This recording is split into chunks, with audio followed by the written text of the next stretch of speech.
Ay, sorry. Opo.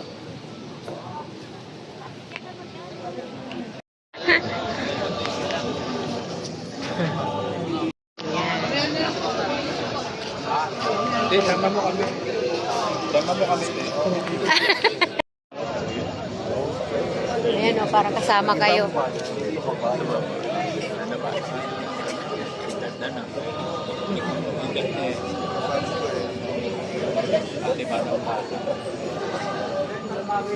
Haba ng buhok. Haba ng buhok ni Padre.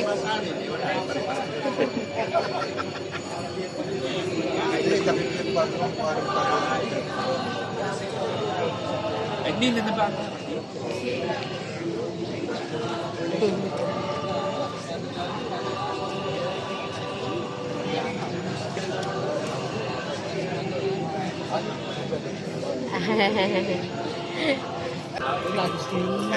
po. Salamat po. Thank you. Salamat po. Mga ligaray ko mula sa ating mga parokya, sa inyo po lahat, pinamahal ng mga kapatid sa ating Panginoong Jesucristo. Narito tayo ngayon sa Pandiocese ng Dambana at Katedral ng Mahal na Virgen del Pilar para sa misa na may pababasbas ng mga langis at pagpapanibago o pagsasariwa ng mga pangako sa pagkapari, renewal of priestly vows. Para sa taon ito, 2024, ang magiging tema o focus ng ating pagdinilay ay ang ipinagdiriwang ng buong simbahan sa taon ito. Tayo ay nasa Year of Prayer, taon ng panalangin. Noong January 21, 2024, Linggo ng Salita ng Diyos o Sunday of the Word of God, ipinahayag ng ating Santo Papa Francisco sa kanyang Angelus Message ang ganito: Dear brothers and sisters, the next few months will lead us to the opening of the Holy Door, with which we will begin the Jubilee. Jubilee po next year, 2025, sa buong simbahan. I ask you to intensify your prayer to prepare us to live this event of grace and experience the strength of God's home. Today, we begin the year of prayer. That is, a year dedicated to rediscovering the great value and the absolute need for prayer in personal life, in the life of the church, and of the world. Ito ang mga salita ng ating Santo Papa. Sa pahayag ito ng ating Santo Papa Francisco, magandang tingnan natin at suriin ang ating mga sarili kung ano na ba ang antas ng ating buhay panalangin o prayer life. Para sa ating mga pari, at ngayon po ay napakahalagang pagtitipon ng lahat ng kaparian dahil masasariwa ng mga pangako sa pagkapari ngayong araw na ito, magandang itanong natin sa ating mga sarili. Gaano malalim ang ating buhay panalangin? Nadadasal ko ba ang liturgy of the hours, araw-araw, sa mga takdang oras? Nakakapaglaan ba ako ng oras para manalangin sa harap ng Santisimo Sacramento araw-araw? Ang banal na misa, ang pinakamataas na uri ng panalangin, highest form of prayer. Naipagdiriwang ko ba ang banal na misa na tunay na pinaghandaan?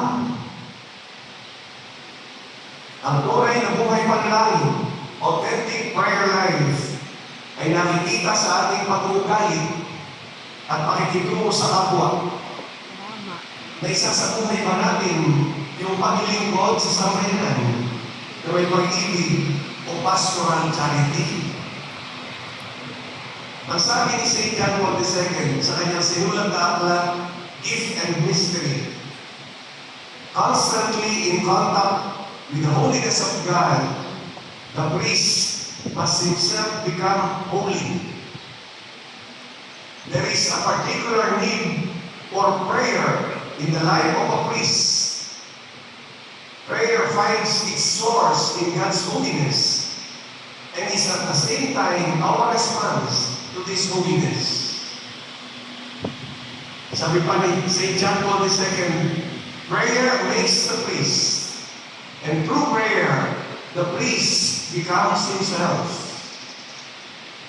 Before all else, the priest must indeed be a man of prayer, convinced that time devoted to personal encounter with God is always spent in the best way possible. This not only benefits him, it also benefits his apostolic work. Narinig natin sa unang pagbasa mula sa aklat ni Propeta Isaías. Pinuspos sa unang Panginoon na kanyang Espiritu. The Spirit of the Lord is upon me. Ito rin ang narinig natin sa Ebanghelyo na binasa ng Panginoong Jesus doon sa sinagoga at tinapos niya na tupad ngayon ang bahaging ito ng kasulatan samantalang nakikinig kayo. Ang Espiritu Santo ay hindi basta nasa Mesiyas, kundi pinuspos nito ang Panginoong Jesus, ang Mesiyas. Sabi sa Pastores na Bobobis number 19, penetrating every part of him and reaching to the very depths of all that he is and does. Indeed, the Spirit is the principle of consecration and mission of the Messiah, because He has anointed me and sent me to preach good news to the poor. Through the Spirit, Jesus belongs totally and exclusively to God and shares in the infinite holiness of God, who calls him, chooses him, and sends him forth. In this way, the Spirit of the Lord is revealed as the source of holiness and of the all of holiness. Bakit ko po ito binabanggit sa ating pagdidinan? Hindi lamang ang Panginoong Isus ang pinuspos ng Espiritu. Pinuspos din tayo lahat ng Espiritu Santo nung tayo binyagan. At lalo pa, pinagiganap ito nung tayo tumanggap na sakramento ng pagpili. Kaya, ipinalaala sa atin sa ikalawang pagbasa mula sa aklat ng Pahayag. Sa iyo, ang obispo'y tulungan mo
mga sala para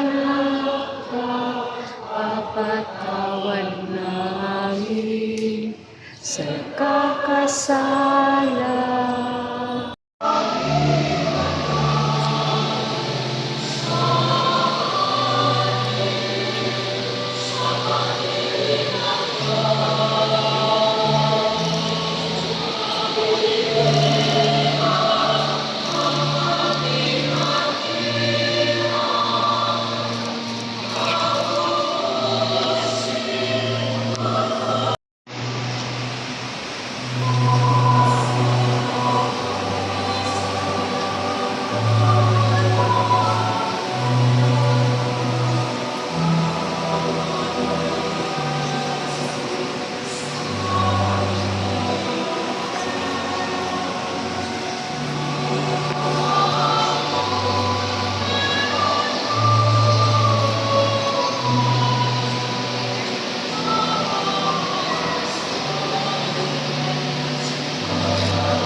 Ako sinangalang buko. Manalangin tayo.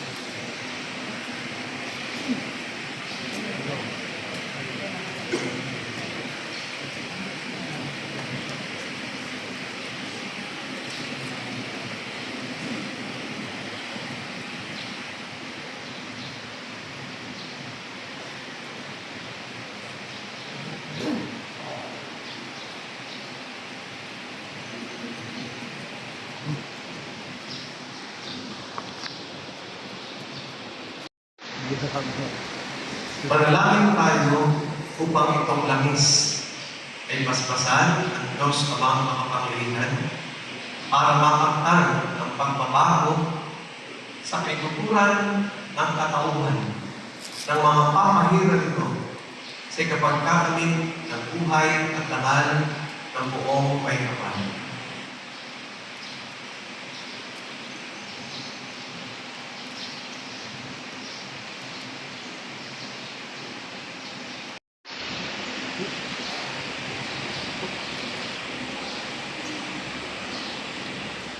Ama naming makapangyarihan, kapuri-puri ka at dapat pasalamatan sa mga kaloob mong sumasa amin dahil sa iyong pagmamahal. Pinasasalamatan ka namin dahil sa aming buhay at sa mga sakramentong nagdudulot ng ibayong pamumuhay. Sa malagdang tipay, napanaat na ng hinirang mong sambayanan ang kapangyarihan nitong langis na banal. Noong sumapit ang panahon mong itinakda, natupad ng hayagan ang lihim mong panupala sa pagkakatawan-tao at paglilingkod ni Jesucristo na Panginoon namin at bugtong na anak mo. Ang kanyang pagkapakasakit, pagkabatay at pagkabuhay ay naghahatid ng kaligtasan sa sangkatauhan. Ang pagsusuko niya mula sa iyo ng Espiritu Santo sa sambayanan mo para puspusin ito ng ganap mong pagliligtas sa tao. Mula noon hanggang ngayon, ang Krisma ay naging tagapagbigay ng iyong buhay at pagmamahal sa sangkatauhan. Ang pagpapahid ng langis na ito ay nagpapakilala ng pagbubuhos mo ng Espiritu Santo sa mga muling isinilang sa binyan upang sila'y maging matatag sa pagiging katulad ng iyong anak at sa pakikihati sa kanyang pagkahari, pagkapari, at pagkaprobeta. Kaya na, kami nananawagan sa iyo, Ama namin, upang ang kapangyarihan ng iyong pag-ibig ay siya nawang magpagindapat na ang langis na ito na hinaluan ng pabango ay maging tanda at bukan ng pagpapalang bigay mo. Ibuhos mo sa mga mapahirap nito ang mga kaloob ng iyong Espiritu Santo. Ang sinag ng iyong banal na buhay ay magdingding nawa sa lahat ng tao at bagay na pinapahiran nitong prismang banal. Pagdulot din nawa ito ng pagdami at pagtulad sa kabutihan na makakaalib sa iyong sambayanan hanggang sa dumating sa iyong kalwalatian, ikaw ang lahat para sa tanan.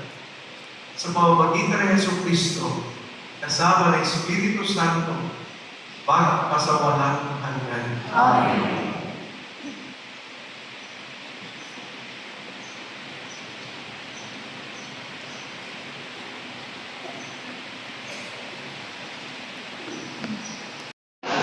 Video pala ito. Video na lang ako. May taga-picture naman. Okay.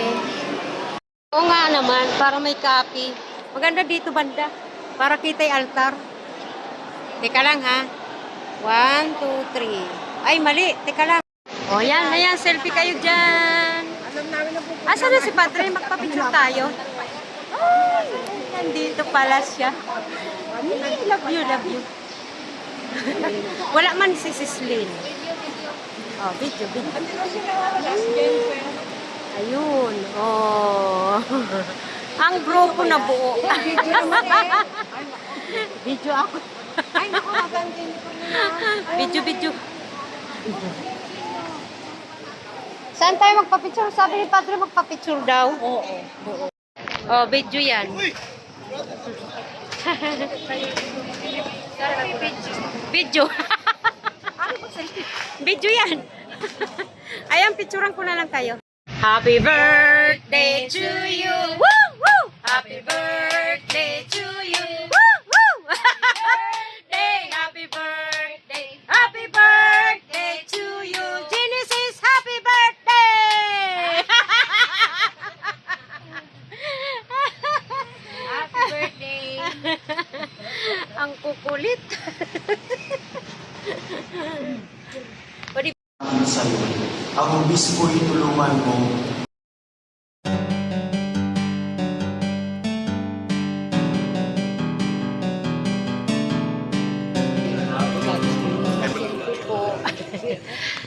Salamat po. Thank you.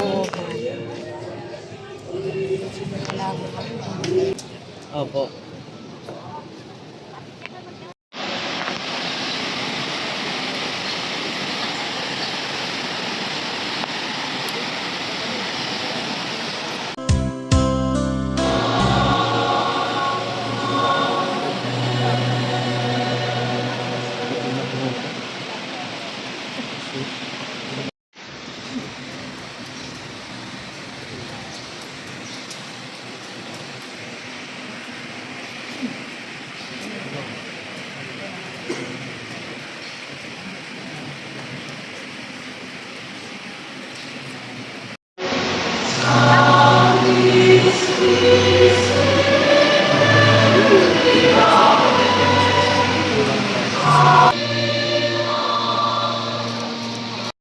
Sa iyo, ang obispo'y tulungan